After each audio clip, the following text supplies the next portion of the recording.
Basic mathematics का lecture number 3 और basic mathematics lecture number 3 में डिफरेंशिएशन।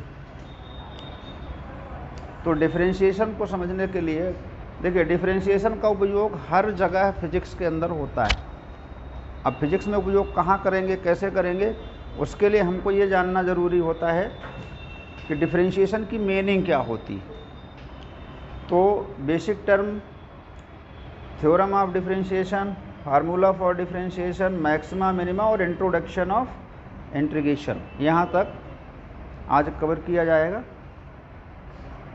तो सबसे पहले बेसिक टर्म में क्या क्या चीज़ें आएंगी, जैसे हमको पता होना चाहिए कि जब हम मैथ्स पढ़ते हैं तो मैथ्स में दो प्रकार की क्वांटिटी यूज होती है। पहली क्वांटिटी होती है कांस्टेंट और दूसरी क्वांटिटी होती है वेरिएबल। तो बेसिक टर्म में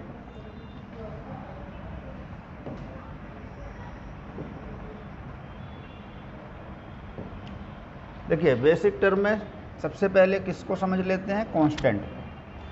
कांस्टेंट कौन सी क्वांटिटी, देखिए क्वांटिटी दो टाइप की है ना। ऐसे देखिए कि क्वांटिटी, जो क्वांटिटी हम पढ़ेंगे, पहली क्वांटिटी होगी आपकी है कांस्टेंट, दूसरी क्वांटिटी कौन सी है, वेरिएबल। तो विच quantity is called constant quantity,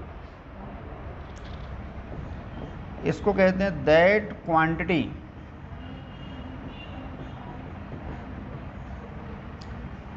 which does not change their value, change their value in whole operation।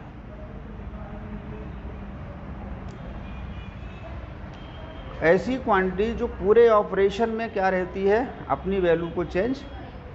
Example क्या हो सकता है, एग्जाम्पल, अच्छा रिप्रेजेंटेशन, ये तो के इसका रिप्रेजेंटेशन हो गया।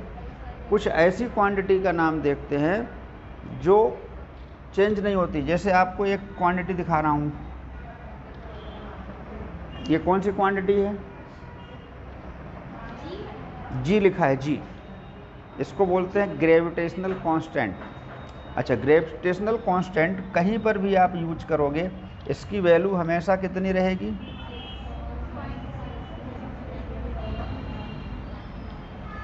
कितना,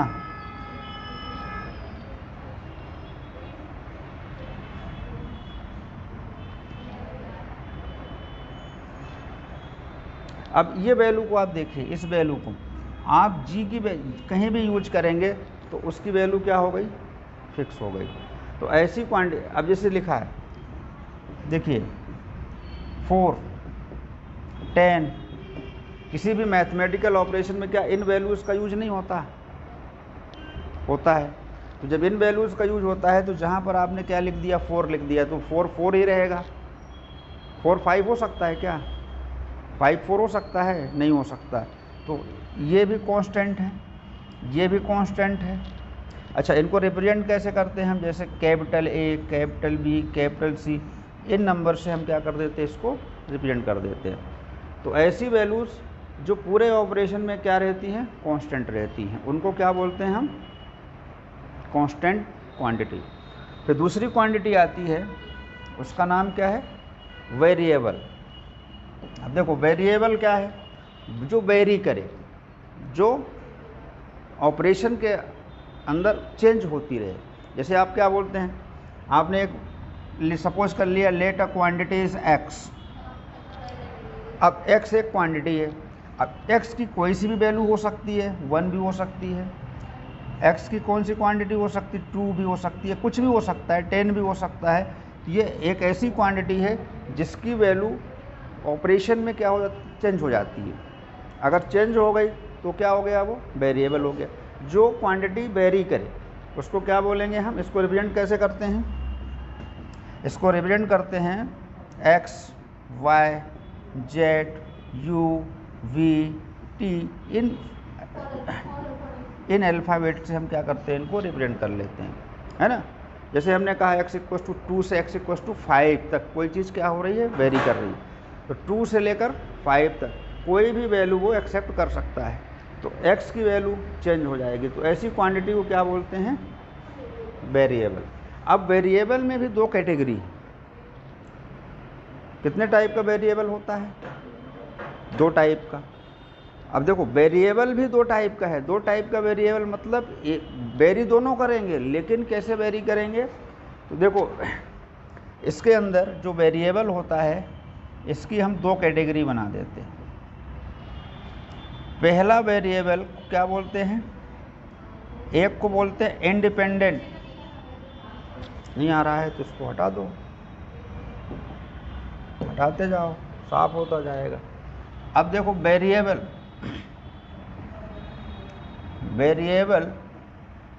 दो वेरिएबल होंगे, एक वेरिएबल को कहते हैं डिपेंडेंट, इसका नाम सुना है डिपेंडेंट, और दूसरे को क्या बोलते हैं, दूसरे को बोलते हैं इंडिपेंडेंट वेरिएबल।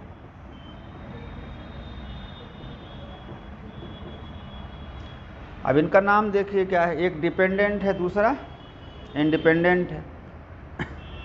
पहले इसको देखिए, इंडिपेंडेंट वेरिएबल कौन सा होता है, जिसकी वैल्यू किसी दूसरे वेरिएबल पर डिपेंड नहीं होती है ना, it is a free for other variable. इसकी जो वैल्यू होती है दूसरे वेरिएबल से क्या होती है, फ्री होती है, इंडिपेंडेंट होती है, वो किसी पर डिपेंड नहीं करेगा। फॉर एग्जांपल हम इसको लिख देते हैं x से, किसी से भी लिख सकते हैं, t से लिख सकते हैं, कोई दिक्कत नहीं है, कोई भी वेरिएबल हो, बस हमको ये ध्यान देना है कि वो वेरिएबल किसी दूसरी क्वांटिटी पर डिपेंड नहीं होना चाहिए। अच्छा, एक दूसरा वेरिएबल जिसका नाम क्या है, डिपेंडेंट। अब ये डिपेंडेंट वेरिएबल कौन सा वेरिएबल हो गया, जो किसी दूसरे वेरिएबल पर क्या हो, डिपेंड हो। अब ये यहाँ पर कह सकते हैं ना कि इट डज नॉट डिपेंड, है ना, विथ अदर वेरिएबल, जो दूसरे पर डिपेंड ना हो। देखो क्या हुआ,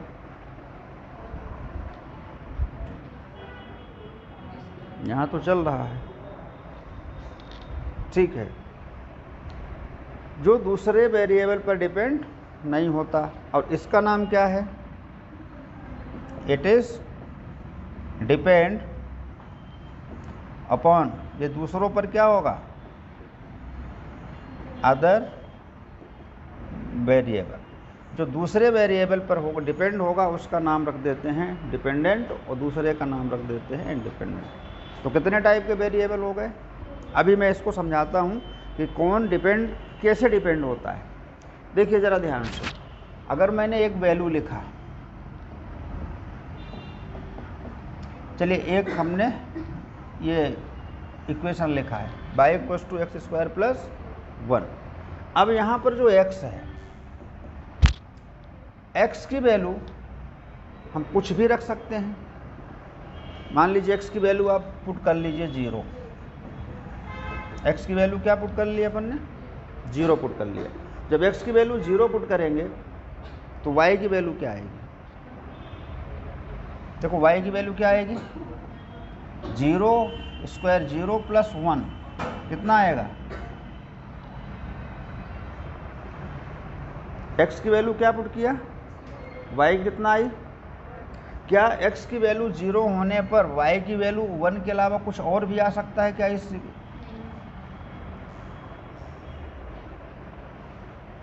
क्या हो गया,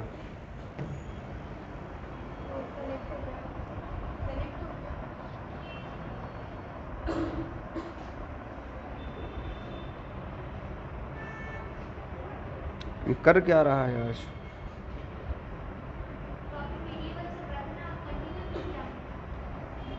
आगे बढ़ाओ आगे बढ़ाओ।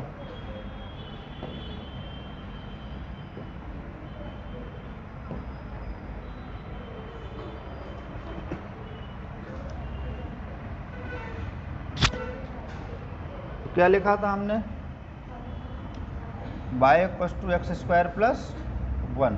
एक्स की वैल्यू क्या पुट किया 0, तो वाई की वैल्यू कितनी बन रही है 0 + 1 आ रही। अब जो x की वैल्यू है वो 0 है, y की वैल्यू 1 है। अब इसमें आप बताइए कौन सा वेरिएबल डिपेंडेंट है किस पर और कौन सा इंडिपेंडेंट है। x की वैल्यू आप कुछ भी रख सकते हैं, 1 रख दीजिए। तो जब x की वैल्यू 1 पुट करोगे तो y की वैल्यू 1 पर स्क्वायर 1, कितना आंसर आ जाएगा। x की वैल्यू 2 पुट कर दीजिए तो y की वैल्यू कितनी आ जाएगी 2 पर स्क्वायर प्लस 1, कितना हो गया 5। आप क्या देख पा रहे हैं, x की वैल्यू पुट करने पर y की value according to value of x आ रही है। y की वैल्यू किसके अकॉर्डिंग चेंज हो रही है x के अकॉर्डिंग। तो x कौन सा वेरिएबल हो गया इंडिपेंडेंट हो गया। अब वैल्यू ऑफ y किस पर डिपेंड हो गया x की वैल्यू पर डिपेंड हो गया। तो जो y की वैल्यू x पर डिपेंड हो गया तो ये वैल्यू कौन सा हो गया, ये डिपेंडेंट वेरिएबल हो गया। तो इस तरह से जो वेरिएबल्स के बीच रिलेशन होता है, वेरिएबल के बीच रिलेशन होता है, जैसे मान लीजिए हमने क्या लिखा यहाँ 2 पर 3, तो 2 और 3 किससे रिलेटेड है, बीच में कौन सा सिंबल लगा है प्लस। अगर मैं यहाँ माइनस लिख दूँ तो 2 माइनस, तो 2 और 3 किससे रिलेटेड हो गए माइनस से। तो ये रिलेटेड करने वाले ऑपरेटर हैं, प्लस माइनस मल्टीप्लाई डिवाइड, ये सब क्या होते हैं, दो क्वांटिटी को रिलेट करने वाले क्या होते हैं, ये ऑपरेटर होते हैं। अब जब हम किसी वेरिएबल को, एक टाइप के वेरिएबल को दूसरे वेरिएबल से क्या करते हैं, रिलेट करते हैं, तो किस मेथड से, किस प्रॉपर्टी से वो एक दूसरे से क्या हो रहे हैं, रिलेट हो रहे हैं, उस मेथड को, उस प्रॉपर्टी को क्या नाम दिया गया है, उसका नाम दिया गया है फंक्शन। क्या नाम दिया गया है, फंक्शन। अब आपका क्वेश्चन हुआ कि व्हाट इज फंक्शन, फंक्शन क्या होता है। तो function is the relation between dependent and independent variable. Dependent और इंडिपेंडेंट वेरिएबल के बीच जो रिलेशन होता है, वो रिलेशन किस रूल के थ्रू हुआ है, उस रूल को भी आप क्या कह सकते हैं, फंक्शन कह सकते हैं। अब देखिए हमने अभी यहाँ क्या लिखा था, y = x² + 1। ये तो एक आपको इक्वेशन बना बनाया दिखाई दे रहा है कि y की जो वैल्यू है x के स्क्वायर से कितना ज़्यादा है, 1 ज़्यादा है। x की जो भी वैल्यू लोगे वो उसका स्क्वायर करके 1 ज़्यादा कर देगी, वो वैल्यू बन जाएगी किसकी, y की। तो जनरली हम रिलेशन, वो फंक्शंस को लिखते किससे हैं, ऐसे लिखते हैं। देखिए y = f(x). अब देखिए किस किस का रिलेशन हो रहा है, इंडिपेंडेंट वेरिएबल और, अब ये f क्या है, f इज़ द फंक्शन। लेकिन f जब फंक्शन डिफाइंड होगा तो f किस रूल से डिफाइन होगा, जैसे हमने अभी क्या लिखा, प्लस कर दिया, x² + 1 कर दिया, ये क्या हो गया, f की वैल्यू, f कैसा रिलेटेड हो गया, प्लस से रिलेटेड हो गया, पहले स्क्वायर हो रहा है फिर प्लस हो रहा है, तो ये रूल क्या बन गया, f बन गया। अगर मैं यहाँ पर एक चीज़ और लिख दूँ, y = x - 2, तो ये कैसे रिलेटेड हो गया, y की वैल्यू x से 2 लेस है, 2 कम है, तो f फिक्स नहीं है कि कैसा होगा, लेकिन x और y को क्या कर रहा है, ये एक दूसरे से रिलेट कर रहा है। तो वो रूल्स जितने भी होते हैं वो सब के सब क्या कहलाते हैं, फंक्शन कहलाते हैं। तो फंक्शन को जनरली ऐसा लिखते हैं, y = f(x). अब देखिए इधर y = यहाँ x³ - 2x + 1। अब देखिए y किससे रिलेट हो गया, x से। y किसका फंक्शन है, कभी कभी ऐसा लिखा हुआ मिल जाए आपको, y(x) = x³ - 2x + 1। ये सामने क्या दिखाई दे रहा है आपको, y अच्छा यहाँ जो x लिखा हुआ है, ये x ये बताना चाहता है कि मैं किसका फंक्शन हूँ, y किसका फंक्शन है, y is the function of x, y x का फंक्शन है। अगर इसको इस तरह से लिखा जाए, y = t³ - 1। अब बताइए y किसका फंक्शन है, y किसका फंक्शन है, y is the function of t, y is the function of t। अगर y equals to u square minus 2u plus 4, अब y किसका फंक्शन है? u का, यानी y किससे रिलेट हुआ? x से, तो y x का फंक्शन है। y किससे रिलेट हुआ? t से, तो y किसका फंक्शन है? t का। y किससे रिलेट हुआ? u से, तो किसका फंक्शन है? u का। अब यहाँ जो क्वांटिटी होती है, जो वेरिएबल यहाँ होते हैं, ये सब क्या होते हैं? इंडिपेंडेंट होते हैं। और ये वाली जो क्वांटिटी होती है ये हमेशा कैसी होती है? डिपेंडेंट होती है। ये इंडिपेंडेंट और ये डिपेंडेंट। अब अगर मैं u की वैल्यू अलग अलग पुट करूँगा तो y की वैल्यू अलग अलग आएगी, t की वैल्यू अलग अलग पुट करेंगे तो y की वैल्यू अलग आएगी। तो ये रिलेशन x और y मतलब कि डिपेंडेंट, ऐसा मत बोलना कि x और y में रिलेशन है। Function is the relation of dependent and independent variable. ये दो टाइप के जो वेरिएबल होते हैं। अच्छा, आप बोलोगे कि क्या दो इंडिपेंडेंट वेरिएबल को फंक्शन से रिलेट किया जा सकता है? क्या दो इंडिपेंडेंट वेरिएबल आपस में रिलेट हो सकते हैं? कैसे रिलेट हो सकते हैं? क्योंकि दोनों इंडिपेंडेंट हो गए तो कैसे रिलेट होंगे? तो वहाँ पर फंक्शन नहीं बनेगा। फंक्शन में हमेशा एक डिपेंडेंट होगा और एक इंडिपेंडेंट वेरिएबल होगा यहाँ, ठीक है। तो नेक्स्ट जब आप देखते हैं, चलिए अब हमारा टॉपिक क्या है? हमारा टॉपिक है डिफरेंशिएशन। क्या है? नहीं, अभी डिफरेंशिएशन, पहले डिफरेंशिएशन देखना है ना, वो तो आ जाएगा। अब डिफरेंशिएशन है क्या? आपने फार्मूले पढ़ लिए, इसका डिफरेंशिएशन ये होता है, इसका डिफरेंशिएशन ये होता है, इसका डिफरेंशिएशन ये होता है। एक छोटा सा कॉन्सेप्ट समझना,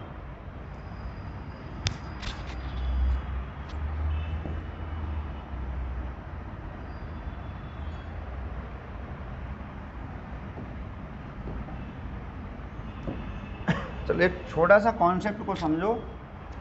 मैं यहाँ कुछ लिख रहा हूँ, देखिए ध्यान से।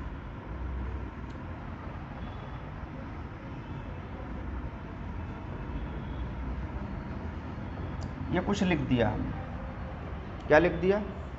y equals to x square minus 4x plus 2। ऊपर नहीं आ रहा तो ये सेटिंग खराब है, फिर ऐसे में बहुत टाइम लगेगा। y square equals to x square minus 4x plus 2। Differentiation नहीं पढ़ना है, डिफरेंशिएशन बिना पढ़े ही डिफरेंशिएशन का मतलब समझ जाना। ये क्या है? y square. अच्छा, y पे स्क्वायर नहीं था,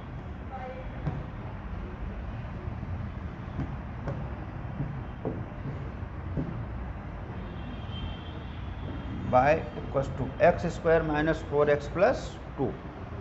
अब मैं आपसे ये कह रहा हूं,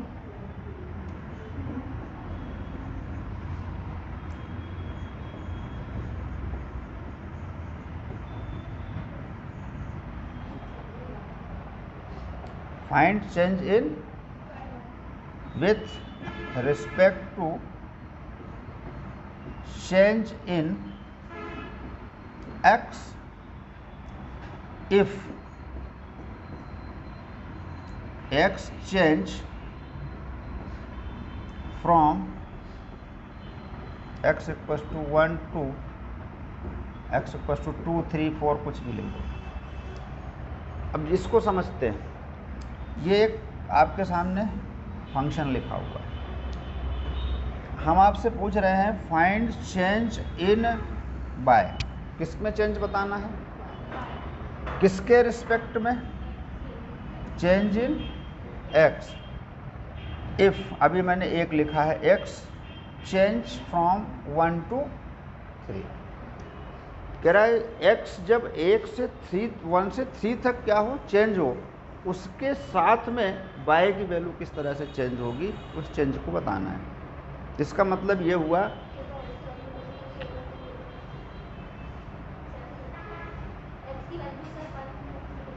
x की वैल्यू 1 से 3 तक चेंज हो रही है।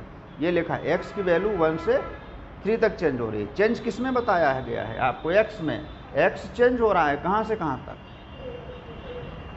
तो जब x चेंज होगा 1 से 3 तक, तो y किस तरह से चेंज होगा, y में क्या चेंज आने वाला है। तो x क्या है आपका इंडिपेंडेंट वेरिएबल है, वो 1 से 3 की तरफ चेंज हो रहा है। अब y उसके साथ कैसे चेंज होगा, जब y x से क्या है कनेक्ट है, y किससे कनेक्ट है, x से कनेक्ट है। तो जब y x से कनेक्ट है और x चेंज हो रहा है तो y चेंज नहीं होगा। तो यही पूछा जा रहा है कि x चेंज हो रहा है तो y में किस तरह से चेंज आएगा। अब जरा देखते हैं, देखना ध्यान से, y की वैल्यू हमारी कितनी है, x square minus 4x plus 2 है। अब y की वैल्यू किस पर फाइंड करना है हमको, x की वैल्यू 1 पर देखना है।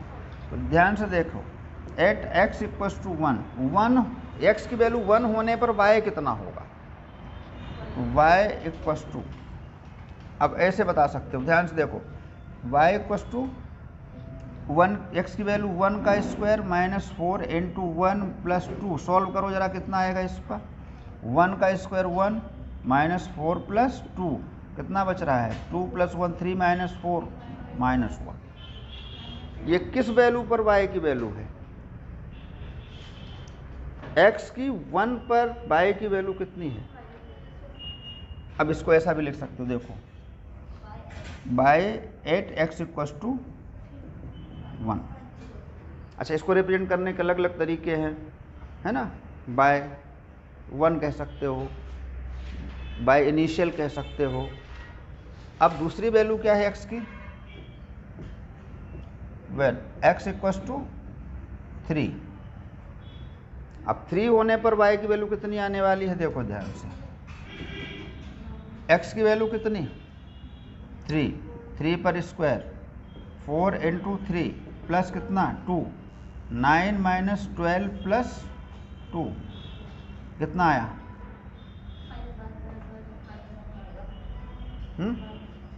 9 प्लस 2 11 माइनस 12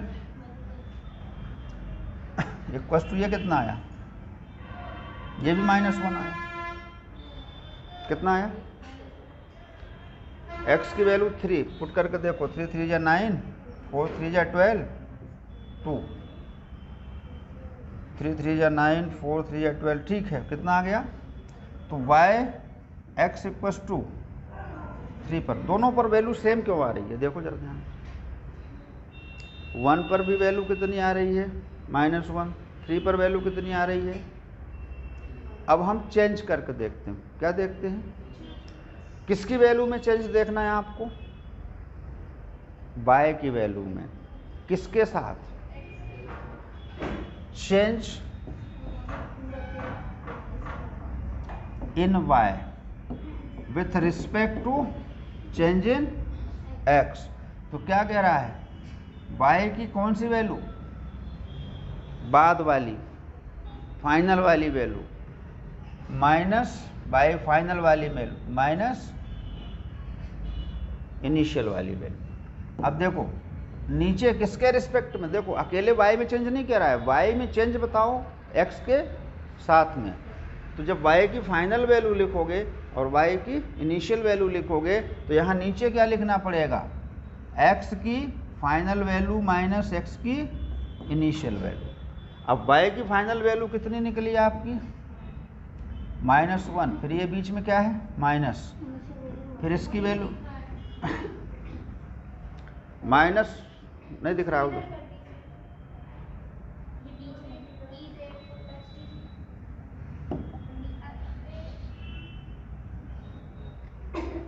सब गया,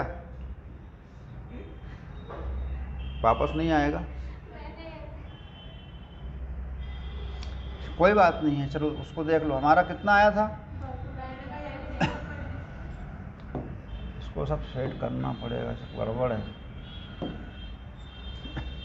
देखो y final minus y initial, x final minus x initial.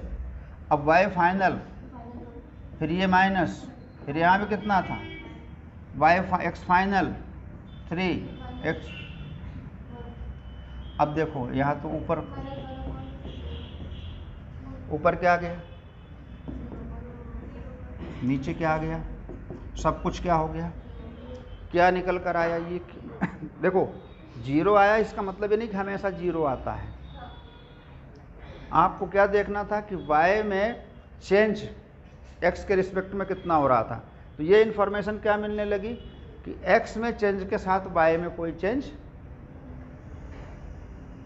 Initial भी और फाइनल भी सेम था। अब देखो चेंज हुआ तो इसको लिखा कैसे जा सकता है, इसको हम लिख सकते हैं कितना, change in y upon change in x, change in y upon change in. इस ऑपरेटर को देखो ध्यान से, ये हमको क्या बताना शुरू कर रहा है। हम कभी देखते हैं ना डिफरेंशिएशन देखा होगा तो कहीं कहीं पर देखा होगा dy dx लिखा रहता है, डी वाला लिखा रहता है ना, आपने देखा होगा ऐसा लिखा रहता है dy बाय dx। ये आपने डिफरेंशिएशन में इसका सिंबल देखा होगा। लेकिन अभी क्या है हमारे पास, delta y by delta x। Delta y by delta x क्या बता रहा है, y में change with respect to x में चेंज। अभी देखो एक नॉर्मल चेंज है, ये कौन सा चेंज है, ये एवरेज चेंज है। x की वैल्यू आराम से चेंज हो रही है, शुरू से आखिरी तक चेंज होने दो। उसके साथ देखो y की वैल्यू आराम से चेंज हो रही है, उसको चेंज होने दो। तो ये कौन सा चेंज कहलाता है, एवरेज चेंज कहलाता है। क्या कहलाता है, और डिफरेंशिएशन में एवरेज चेंज यूज नहीं होता। डिफरेंशिएशन में कौन सा चेंज यूज होता है। अब मैं अगर यहाँ पर आपसे बोलूँ कि जो हमने y लिखा था, क्या लिखा था, x² माइनस 4x प्लस 2, ऐसे कुछ लिखा था ना, x² माइनस 4x प्लस 2 लिखा है। अब मैं कह रहा हूँ find change in y, find change in y with respect to x when x equals to 1। अब मैंने यहाँ क्या लिख दिया, जब x 1 हो तो y में चेंज बताइए। अब देखो x 1 है, x 1 है तो y में चेंज कैसे आएगा, y की वैल्यू आ जाएगी। x चेंज हो रहा है क्या, x कह रहा है मैं 1 हूँ, तो y कह रहा है x हमारे में पुट कर दो, जो होना होगा मैं आ जाऊँगा। तो x की वैल्यू यहाँ पुट कर दोगे तो 1 प्लस 2 कितना आ जाएगा, -1 आ जाएगा। अब क्या y चेंज हो रहा है, नहीं हो रहा है। y चेंज कब होगा, जब x चेंज होगा। जब x चेंज होगा तो y क्या होगा, चेंज होगा। तो अब यहाँ तो x 1 है, x चेंज ही नहीं हो रहा है, तो y की वैल्यू आ गई कितनी, -1। तो एक वैल्यू पर, जैसे x इक्वल्स टू 1 पर चेंज y में पॉसिबल नहीं है। x 1 है तो y की एक फिक्स वैल्यू है, x चेंज हो रहा है तो y की वैल्यू भी क्या हो रही है, बार बार चेंज हो रही है। तो एक क्वांटिटी यानी कि y चेंज तभी हो सकता है जब x की वैल्यू कंटिन्यूअस क्या हो, चेंज हो।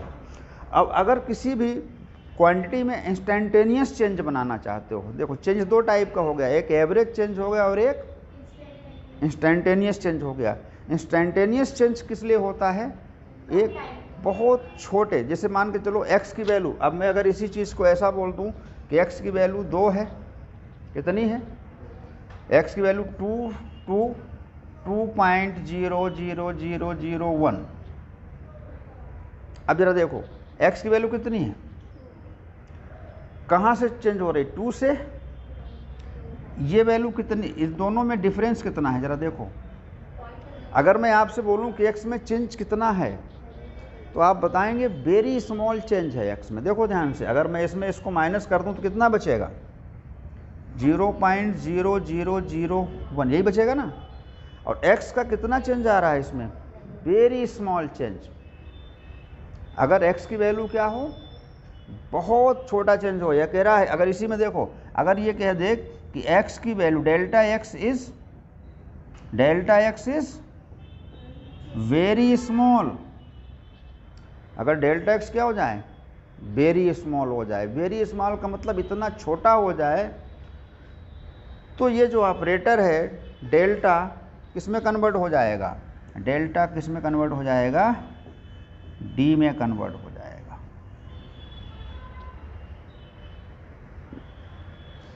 डेल्टा कब यूज होगा? जब एक नॉर्मल चेंज होगा, x में नॉर्मल चेंज के साथ y में नॉर्मल चेंज होगा। और d कब यूज होगा?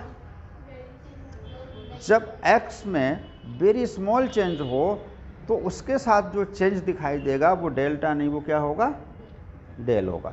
तो जैसे हमने अभी आपसे बताया कि मान लो ऑपरेटर है हमारे पास, प्लस क्या होता है? एक ऑपरेटर है। माइनस क्या है? क्या इनको जानते हो अच्छी तरह से? इनको जानते हो? ये कौन है? प्लस है, माइनस है। नहीं, इतना तो हमको पता हो गया कि ये प्लस है, ये माइनस है। ये हैं क्या? ये मैथमेटिकल ऑपरेटर हैं। क्या है ये?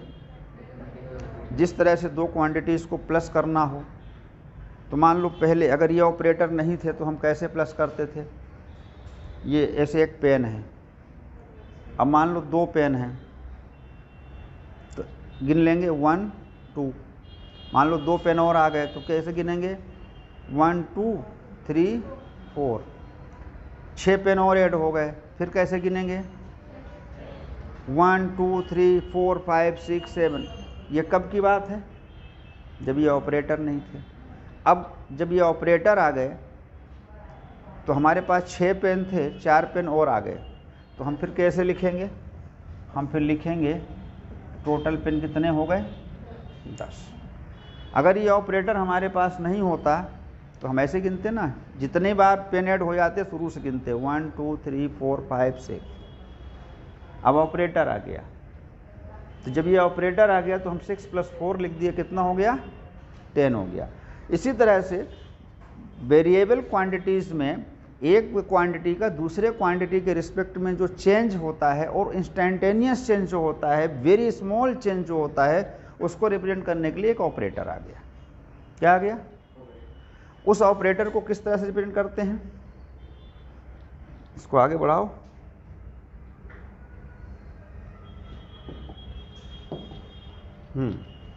ऐसे रहने देना ब्लैंक्स। एक ऑपरेटर देखना, इसको हम क्या समझते हैं?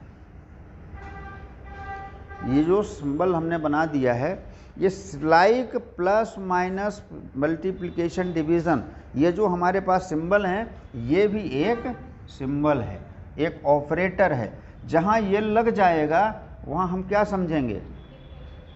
ये डिफरेंशिएशन हो रहा है। क्या हो रहा है? अब देखो किसका डिफरेंशिएशन हो रहा है, जरा ध्यान से देखना। अगर मैं ऐसा लिख दूं dy/dx, तो अगर मैंने इस तरह से लिख दिया dy/dx, तो किसका डिफरेंशिएशन हो रहा है? y का। किसके रिस्पेक्ट में? इसको हम कैसे पढ़ते हैं? हम पढ़ते हैं differentiation of y with respect to x। क्या पढ़ेंगे इसको? पहले पढ़ना देखो, differentiation of y with respect to. अगर मैं यहाँ पर ऐसा लिख दूँ dy/टाइम लिख दूँ, यहाँ पर dt लिख दूँ, तो इसको क्या पढ़ेंगे? Differentiation of y with respect to. अब जैसे अगर मैं ऐसा लिख दूँ, इसको क्या पढ़ेंगे? Differentiation of x with respect to. अगर x किसी पार्टिकल की पोजीशन है और t क्या है? टाइम है, तो किसी पार्टिकल की पोजीशन टाइम के साथ चेंज होती है तो उसको क्या बोलते हो आप? Change in position of particle with respect to time. एक नई क्वांटिटी निकल के आ जाती है, उसको कहते थे आप वेलोसिटी। क्या पढ़ते थे? तो देखो वेलोसिटी एक क्वांटिटी है, वो क्या बताती है? वेलोसिटी किसी भी पार्टिकल, किसी भी ऑब्जेक्ट की पोजीशन में टाइम के रिस्पेक्ट में चेंज। तो डेफिनेशन नहीं याद है आपको वेलोसिटी की? वेलोसिटी क्या होती है? Rate of change in displacement with respect to time. तो देखो x में टाइम के रिस्पेक्ट में चेंज क्या बना देता है? वेलोसिटी बना देता है। तो सीधी सी बात आपको ये समझ में आनी चाहिए कि डिफरेंशिएशन क्या होता है? Differentiation is the rate of change of a quantity with respect to other quantity. यानी y में चेंज किसके रिस्पेक्ट में, x के, y में चेंज किसके रिस्पेक्ट में, x में चेंज किसके रिस्पेक्ट में। तो ये इसकी मीनिंग होती है मैथमेटिकली, एक क्वांटिटी का दूसरे क्वांटिटी के रिस्पेक्ट में चेंज क्या बताता है, डिफरेंशिएशन बताता है। एक और चीज़ देखना इस तरह से देखो ध्यान से, ये एक क्या है, ग्राफ है, एक कर्व है। इस कर्व में 2 पॉइंट उठा लो, एक पॉइंट ए उठा लिया, दूसरा पॉइंट बी उठा लिया। ए की पोजीशन देखो यहाँ से कितनी है, x, अगले वाले पॉइंट की पोजीशन कितनी है, यहाँ से थोड़ा आगे है, x में कितना आगे है, तो ये पूरा कितना हो गया,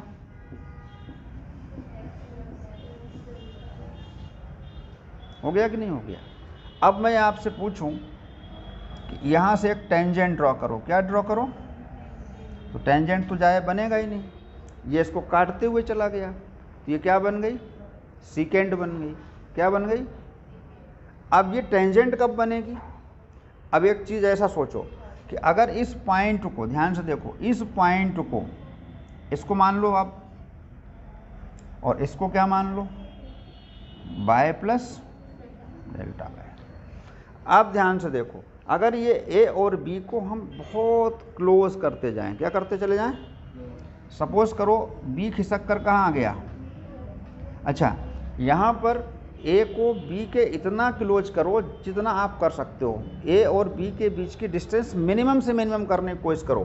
तो जब इस पॉइंट b को यहाँ ले आओगे तो ये वाली चीज़ कितनी हो जाएगी, देखो ध्यान से, अभी कितनी थी, x प्लस डेल्टा x। अब ये जो डेल्टा x था, देखो यहाँ था, अब डेल्टा x कितना हो गया होगा, ये छोटा होते होते ये देखो पास आ रहा है, छोटा होते होते बिल्कुल इसके पास में आ गया, तो डेल्टा x कितना हो गया, बहुत छोटा हो गया। तो डेल्टा x जब बहुत छोटा हो गया तो ये क्या बन गया, d बन गया, क्या बन गया। तो जब ये पॉइंट इसके बिल्कुल पास में आ जाएगा तो ये ग्राफ कुछ ऐसा दिखने लगेगा, एक टेंजेंट यहाँ से चली जाएगी,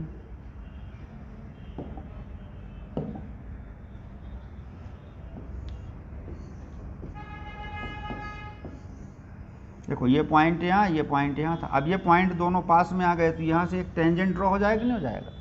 अब ये कितना छोटा हो जाएगा आपका, ये देखो पॉइंट ए और पॉइंट बी क्या हो गए, वेरी क्लोजर हो गए। तो डेल्टा x जो था इसको हम क्या नाम देना शुरू कर देंगे, dx शुरू कर देंगे। तो इन ग्राफिकली आप ध्यान दो, dy बाई dx का मतलब होता है slope of tangent, slope of, देखो dy बाई dx हमको क्या इन्फॉर्मेशन देता है, स्लोप ऑफ टेंजेंट, यानी किसी टेंजेंट का जो स्लोप होता है उसको भी हम क्या बोलते हैं, dy बाई dx, यानी डिफरेंशिएशन ही कहते हैं। तो डिफरेंशिएशन के 2 मीनिंग हो गए, आप तो डायरेक्ट बोल सकते हो कि एक क्वांटिटी का दूसरे क्वांटिटी के रिस्पेक्ट में वेरी स्मॉल चेंज, या हम यूँ कह सकते हैं कि slope of tangent is always represent the differentiation of quantity. अब ये ऑपरेटर आपको समझ में आया कि डिफरेंशिएशन में क्यों कौन सा ऑपरेटर यूज होता है, जरा आप देखते जाइए यहाँ पर क्या यूज हो रहा है, dy बाई dx। अब हमारे पास कुछ फंक्शंस होते हैं जिनको हम क्या करते हैं, डिफरेंशिएट करते हैं। जैसे सबसे पहला फार्मूला दिखाता हूँ आपको, y इक्वल्स टू x की पावर n, ये एक फंक्शन है। इस फंक्शन को, इस टाइप के फंक्शन को हमेशा हम कौन सा फंक्शन बोलते हैं, एल्जेब्रिक फंक्शन बोलते हैं। कौन सा फंक्शन बोलते हैं बच्चों, एल्जेब्रिक। n की कोई सी भी वैल्यू आप यूज कर लो, n की वैल्यू 1 2 3 4 5, कोई भी फ्रैक्शन यूज कर लो, कोई भी नेगेटिव नंबर यूज कर लो, कोई भी पॉजिटिव नंबर यूज कर लो। जब यहाँ पर n की वैल्यू क्या हो जाएगी, x की पावर n आ जाएगा, तो आप उसे बोलना शुरू कर देंगे एल्जेब्रिक फंक्शन। इसका फार्मूला देखो, याद करते हैं, x की पावर, देखो किसकी जगह पर मैं x की पावर n लिखा हूँ, जरा ध्यान से देखो, y की जगह पर, y की जगह पर क्या आ गया, x की पावर n आ गया। तो इसका डिफरेंशिएशन कैसे करना है आपको, n एक्स की पावर, अब ये क्वांटिटी आप ध्यान से देखें, एक्स की पावर n का डिफ्रेंशिएशन n एक्स की पावर n माइनस 1। अब इस पे अगर आपसे लिख दिया गया, मैंने लिख दिया, देखो ध्यान से, x की पावर 3, इसका डिफ्रेंशिएशन कितना हो जाएगा? यहाँ पर n कितना है? 3। जब आप डिफ्रेंशिएशन करोगे इसका तो d/dx, तो कैसे लिखोगे? 3 है, तो ये क्या कह रहा है कि x की पावर जो n है, n पीछे लिखेंगे 3, फिर क्या लिखेंगे x, फिर 3 माइनस 1, तो आपका आंसर कितना हो जाएगा? 3x²। x की power n equals to n x की पावर n माइनस 1। अब आप सोचेंगे कि क्या n की कुछ भी वैल्यू लिख सकते हैं? n की वैल्यू लिखने के लिए आप पूरी तरह से फ्री हैं, कुछ भी लिख सकते हैं, बस ध्यान देना वो क्या होना चाहिए, कोई अभी फ़िलहाल यहाँ पर कांस्टेंट वैल्यू होनी चाहिए। कैसी वैल्यू होनी चाहिए? बाद में पता चला कि x की पावर x लिख दिया हमने, तो x की पावर x लिख दिया, हालांकि वो भी एक फंक्शन होगा लेकिन वो अलजेब्रिक फंक्शन नहीं होगा। तो वही फार्मूले चलो कुछ लिख लेते हैं।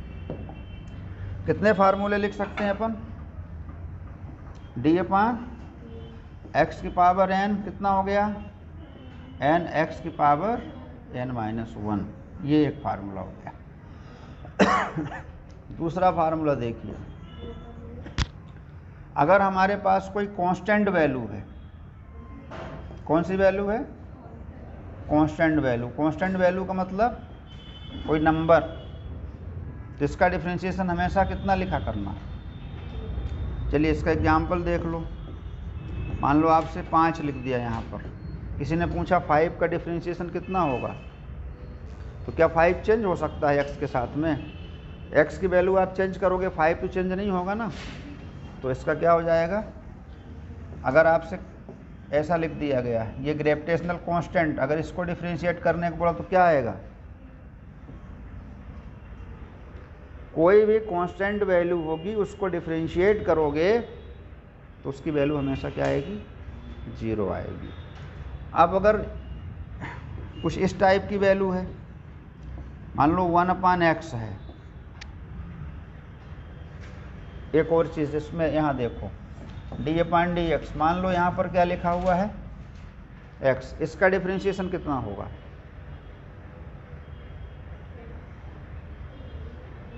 x का डिफरेंशिएशन क्या होगा? x की पावर पढ़ो ना कितना है, तो 1 पीछे, x 1 में से 1 तो 1, x की पावर कितना हुआ? और ये क्वांटिटी हमेशा कितनी होती है? कोई भी क्वांटिटी हो, मैंने 5 की पावर भी 0 लिख दूंगा तो भी 1 हो जाएगा, है ना। 22 की पावर 0 लिख दूंगा तो भी 1 हो जाएगा। किसी भी नंबर की पावर में आप 0 डालते हैं, उसकी वैल्यू क्या लिख सकते हैं? कभी ऐसा देखा है 100 की पावर 0 कितना होगा? तो x का डिफरेंशिएशन कितना हो गया?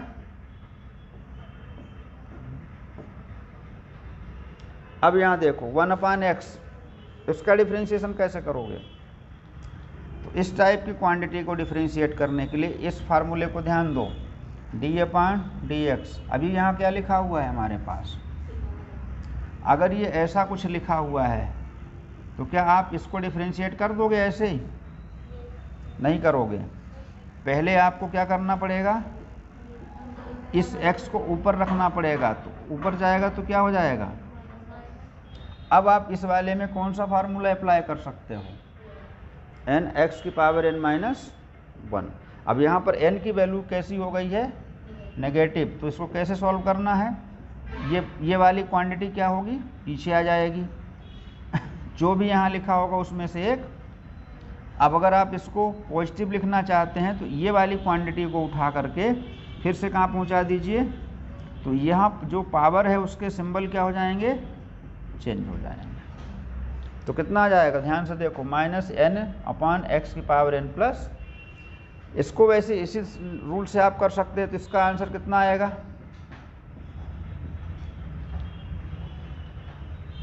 ज़रा इसमें ट्रिक समझिएगा, कोई भी नंबर हो, कोई भी वैल्यू होगी, आप आसानी से डिफ्रेंशिएट कर देंगे बिना फार्मूले का। इस पर पावर कितना है, इसको हम कहाँ ले गए, तो नेक्स्ट स्टेप में हमारा ये कैसा हो गया, जरा ध्यान से देखो, x ऊपर गया कितना हो गया, अब डिफ्रेंशिएट करोगे तो x की पावर n, n कहाँ लिखोगे आप पीछे, n कितना है -1, x लिखोगे। अब जितना भी यहाँ है उसमें से एक कम करोगे, -1 है, -1 कितना हो जाएगा, x की पावर माइनस, अब आप इसको नीचे कर दीजिए इतनी इतनी क्वांटिटी को, तो -1 अपान हो गया ना डायरेक्ट। अच्छा अब इसको बताइए, मान लो आपके पास d/dx 1/x की जगह 1/x² लिखा है, ट्रिक लगाइए यही वाला, -1 नहीं, -1 नहीं, यहाँ ध्यान से देखो, अगर यहाँ पावर में n है ना तो यहाँ ऊपर n भी आ रहा है, यहाँ पर पावर कितनी थी तो 1 आया, अगर 2 होता तो कितना आता ऊपर 2, 3 होता तो कितना आता, इसको आप लिखेंगे माइनस ये 2 लिखेंगे और x की पावर एक ज़्यादा करो उसको नीचे आने को 3 कर।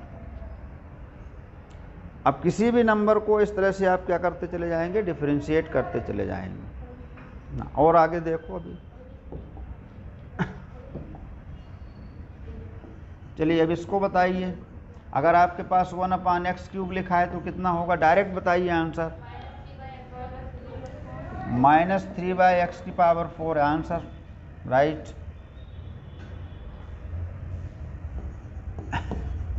अगर 1/x⁻10 लिखा है तो कितना हो जाएगा, -10/x⁻11। फार्मूला वही लग रहा है, कौन सा, x⁻n ही लग रहा है। अगर यह नेगेटिव हो गया तो क्या करोगे,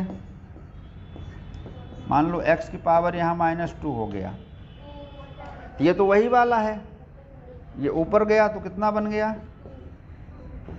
x की पावर 2 कितना हो जाएगा, डायरेक्ट बताइए, 2x 2 - 1 नहीं, प्लस तो नीचे ही होगा, 2 - 1 कितना हो जाएगा, 2x हो जाएगा।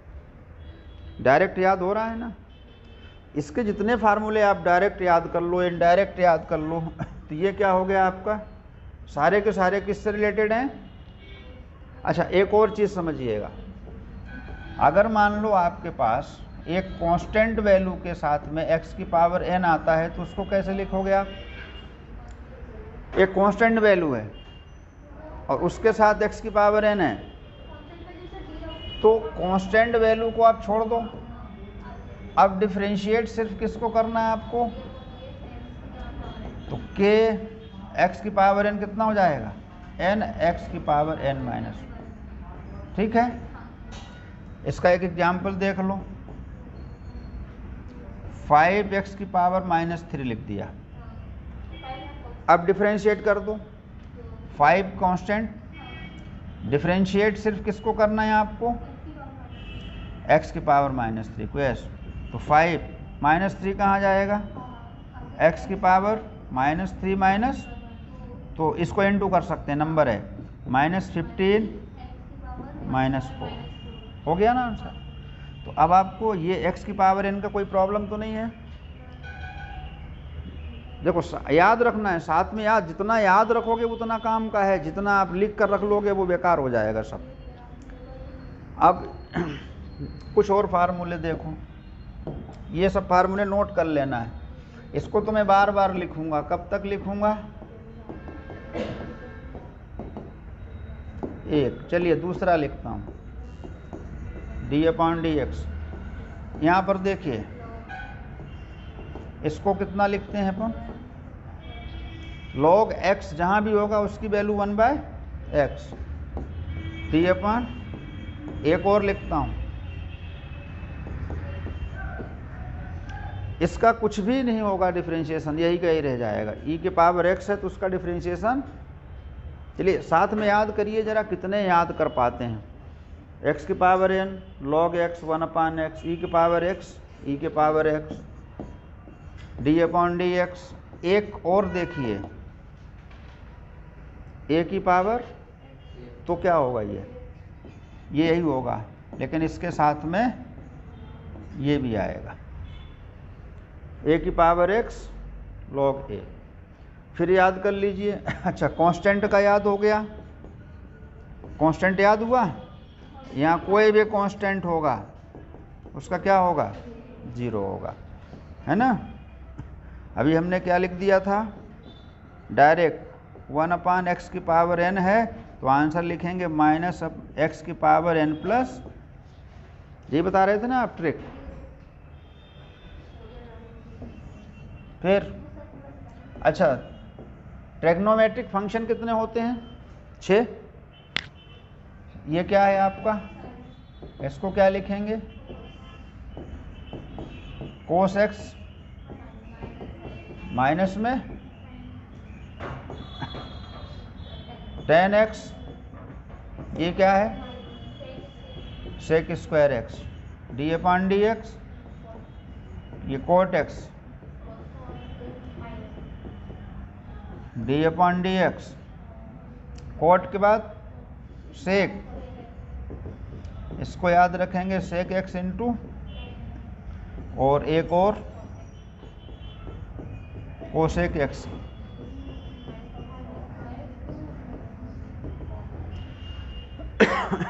ये पूरे 6 ट्रिग्नोमेट्रिक फंक्शंस हैं। साइन को कोस एक्स लिख देंगे, कोस को माइनस साइन, टेन को, कोट को minus cosec square x, sec x को sec x tan x, cosec x को। अगर हम ये इतने फार्मूले याद रख लेते हैं, देखिए इसमें तो बहुत सारे बनाएंगे अपन, अलजेब्रिक फंक्शनों की कमी नहीं है, एक लाइन से अलजेब्रिक फंक्शन लिखते जाएंगे और करते जाएंगे। बस थोड़ा सा और, इतना फार्मूला याद होने के बाद थोड़ा सा क्या पढ़ लेना चाहिए, अलजेब्रा। क्या पढ़ना चाहिए, अलजेब्रा क्या है, दिखाता हूँ आपको, देखो जरा याद किसको किसको है। ये पूरे फार्मूले देखो याद किसको हो गया है, अभी याद किसको हुआ है, पहले का मिला लो, चलो पहले का भी मिला लेते हैं। पहले कितना याद था, अभी सामने कितना याद हुआ, दोनों को मिलाओ जरा।